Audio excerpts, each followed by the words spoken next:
So, the way to do the first person or chapter or characters, if you will, in this curse is to start with Borrmagni. Now, there's a couple of reasons for this, because what I'm going to do here is talk about the synchronicities or the things that have repeated in the cycles and the parallels which I'm going to highlight, and I'm going to talk about them and then the people who experience them. And that means talking about a couple of people at a time rather than talking about people and then joining them up later. This is going to be the quickest way to do it, I think. And Borrmagni is first because Borrmagni is a riddle to help understand the pattern in which the whole thing will be understood. So what the fuck is a Borrmagni? Well, am I Borrmagni? Yes, I am. Borrmagni is a riddle I created. It's not a particularly cryptic or difficult riddle, but it's a riddle nonetheless, and it's a key or a code for me to understand in the future, in my next life. It's a symbolic key of my understanding of who I was before, and therefore who I will potentially be in the next life. So I'm laying the foundations of myth, if you will, for myself, for my future self. It's an offering to myself. So for those who don't know who Borrmagni is as far as the names go, well, Bor is the father of Odin, as well as his brothers, but most famously, Bor is Odin's father. Now, Odin's most famous or well-known son is Thor, and one of Thor's sons is Magni. So that makes Bor and Magni, respectively, great-grandfather and great-grandson, which is something I've already shared about my experience. That is the case for me. I am Magni to the Bor previously. My great-grandfather would be Bor in this sense, and I would be Magni when I speak about it.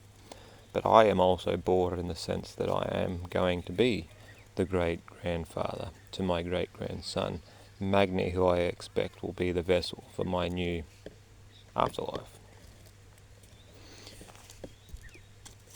Borrmagni, as the riddle goes, I created after not only realizing who I was and where my memories come from, but also it's to do with the realizing and understanding of the symbolism that occurred around the time of my grandfather's death and my son's birth, my eldest son, which is also respectively my great-grandfather's son and therefore my son. So my grandfather is also my son, or potentially at least. He's too young to tell at this point, but the symbolism is there, and I might share some of that in the video where I talk more about the son of Bor, who would be Odin in this case, I suppose. But let's talk about Bor and Magni and Borrmagni. So I'm kind of like, right now the guy talking to you is kind of like Schrodinger's Borrmagni. I'm simultaneously both. But and I don't want to get too much into the other characters, because I want to try and keep it on point with just me and my great-grandfather in this instance. But things that we share in common. Well, for one, there is an extreme likeness.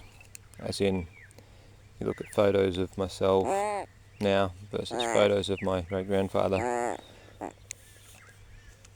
You know, if you didn't know when the photos were taken, if it wasn't for the sake of the quality and the black and white nature, you wouldn't know the difference. So that's one. That's, not a smoking barrel, but that's a big part of it. All right. But as far as our stories go, we've got very similar stories and occurrences, timelines, achievements, relationships with the rest of our families, everything like that are very, very similar. When it comes to be more don't know, shall we say spooky or surreal is when we start talking about my mother, which I'll get to in the next one, I think. But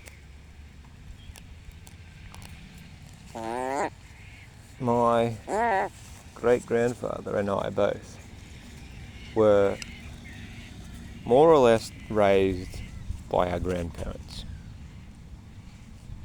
due to the fact that we had mothers, or have mothers, who made some pretty stupid decisions, were manipulated by people who don't care about them into doing things which ultimately meant their own enslavement and led to the neglect of their own children, hence being raised by the grandparents. The only difference between BORR and the Magni and our parents, our mothers specifically, in either case is the places in which these things occurred, and the time, of course, but the places.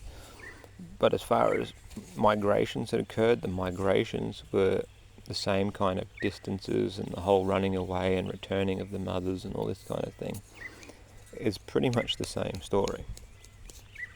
So, for example, my great-grandfather was half Irish and half German. German ancestry, but actually what you would call an American. But BORR's mother was an Irish girl who had a full family and community in Ireland, and she left Ireland for America to become an indentured servant. If you don't know what an indentured servant is, it's more or less a slave. It's a sugar-coated slavery. Different people became indentured servants for different reasons. Some people were criminals who were turned into indentured servants in order to pay for their crimes, shall we say. But a good portion of indentured servants, especially in America, were young ladies who were tricked into promises of something better, and then basically trapped and entrapped into this terrible life and terrible way of being. And they were legally bound and unable to escape from it. So the case with my great-great-grandmother was the latter. She was no criminal. What exactly her circumstances at home were, I'm not sure. Perhaps she had something there that pushed her away or drove her away, but she was most certainly lured away by false promises. Now, she went to America as an indentured servant and served as a house servant to a very wealthy and high status fella who was married to his second wife at the time. And exact circumstances unknown. I don't know if it was a rape situation or just a straight up affair situation. I don't know exactly the rules of the house for that fella. But long story short, she was impregnated by this man. And then she went back to Ireland, to her hometown and family, to have the boy, my great-grandfather BORR. And she basically then left him and went back to the man who fucked her over and cared not for her, and left BORR there to be raised by his great-grandparents. By his own grandparents and extended family. And this had its own effect. Growing up without your actual parents is not ideal, funnily enough. And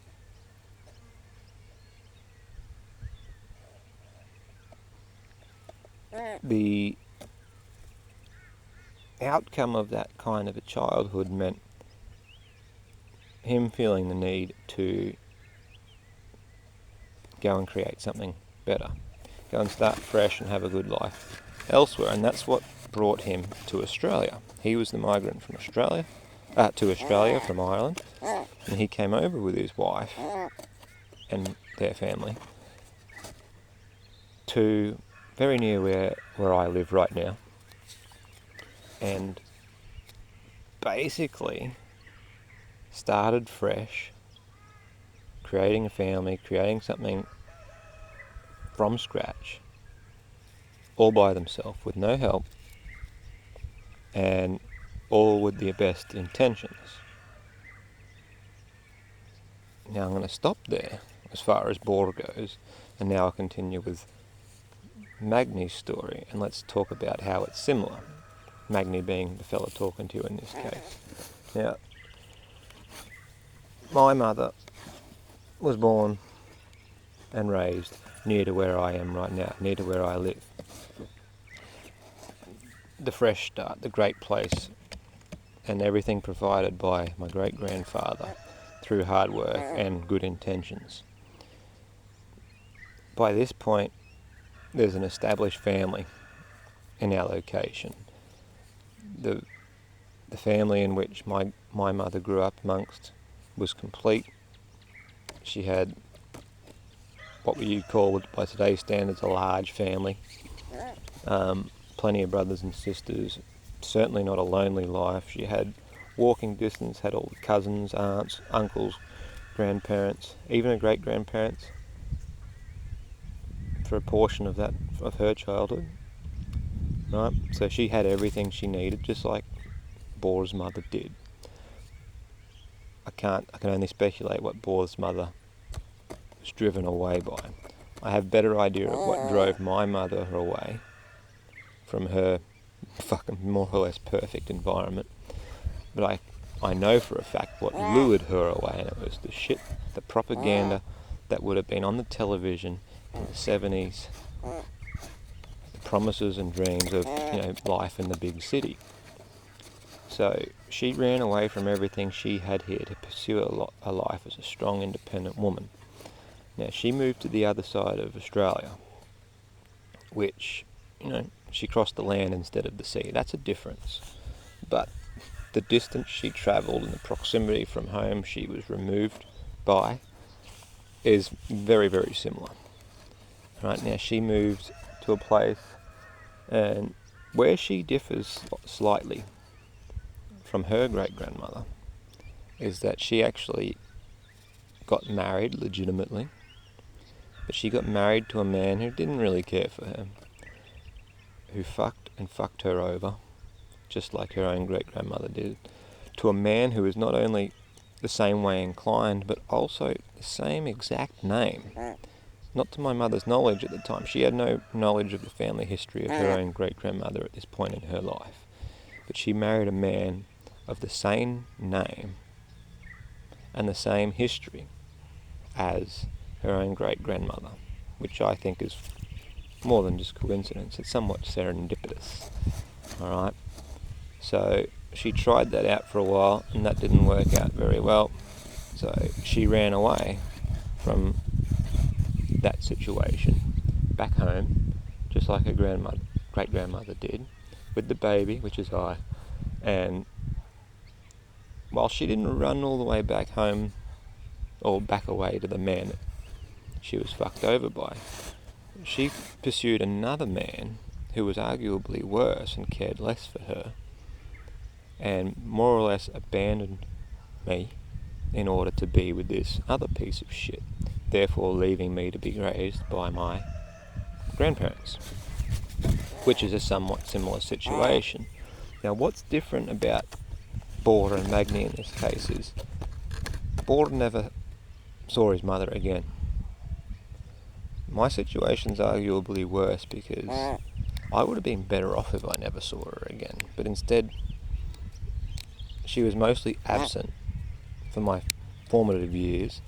I lived in this wonderful environment where I had everything I needed, except for, say, a father, but I had a grandfather, which was something. But then she tried again and ran away back to the shithole to be with this other piece of shit. But she took us with her this time. And all the shit that followed that is another story, which is somewhat irrelevant. But basically, what it resulted in was me wanting to get the hell away from there and start afresh and start anew with the best intentions and have a nice, happy family, which is what I've done. Now, where I differ from BORR is that instead of running away to another country or another land, I decided to move back to where we came from. So I ran away from where my mother took me, but I ran back to where she came from because I saw the value of it. I had the taste of it, and I knew the value in what she took for granted. But in doing so meant I abandoned all support. I left all my friends and family behind. I came back here where my grandmother is, but at this point everyone else from the generation previous has already also ran away from here. So I have no real family or friends to help. My wife and I have raised the kids and done everything and built everything from scratch, just the same as my great-grandfather did before me, in the same place. Not the exact same house, but very, very close. On top of that, my wife and I have the same number of children that my great-grandfather and his wife had. The same ratio of boys to girls, the same age differences. They're even named almost the same. Some of that is because of my knowledge, and I've done that intentionally. The difference so far, and the difference I fucking hope to maintain, and this is part of me breaking the cycle, how I would like to break the cycle and not repeat what my great-grandfather did is, and I remind my boys of this, especially my eldest one, by this time in our lives, in the last cycle, half of my children were dead. Only 2 of my great-grandfather's children made it until adulthood. And that's something I wish not to repeat. I don't think anyone would want that. But I think that's the most important aspect of my journey I need to correct. And in doing so, I believe that will be setting up my sons, not just my first son, who is my grandfather from before. He's setting him up to have a better support environment than what was there in the previous generations, so that they also don't repeat the same mistakes and have the same problems. And that's what I'll get to in the next video, and talking about the next generations and how I feel. This is why I'm really big and focused on not just being a good father, because it's one thing to give your kids a good life, but it's not about what's good and what they want, it's about what they need, and ensuring that what they need is given so that they have what they need in order to make sure that their children are raised right. When you're a father, it's one thing, but a good father is also paving the way for his grandchildren and his great-grandchildren, because ultimately you're paving the way for yourself again. If that makes sense. I hope that fucking makes sense. This is twice as long as I would have liked it to be, but it's also 2 videos in one, 2 people in one. There was no way to talk about it short, so it's just going to have to be. So I'm going to conclude this one there, and I'll talk about the next generations in the next video, but I hope that makes sense. It certainly means a lot to me, and it's hard to express exactly how this is without giving too much detail, of course, but I hope there's enough detail in that others might understand what the fuck I'm talking about, and it doesn't just sound like a sooky sob story. But yeah, that's where it is. That's where it'll be for now.